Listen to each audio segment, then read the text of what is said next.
In this video, I will show you how to fix an Amazon Fire tablet that's stuck on a black screen.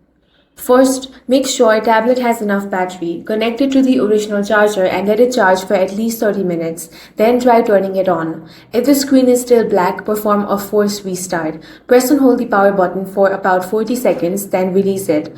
Wait a few seconds and press the power button again to turn the tablet back on. If that doesn't work, inspect the charging cable and adapter for any damage. If possible, try a different compatible charger or power outlet to rule out charging issues.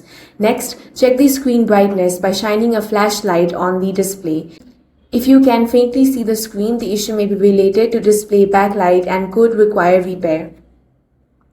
If your tablet still won't start, try booting the recovery mode. Turn the tablet off completely, then press and hold the power and volume up button together until Amazon logo appears.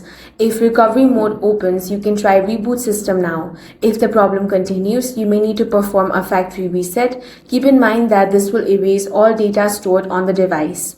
If none of these steps fix the black screen, you want to contact the Amazon support. That's all for this video. If you found it useful, make sure to hit the like button and subscribe for more videos like this.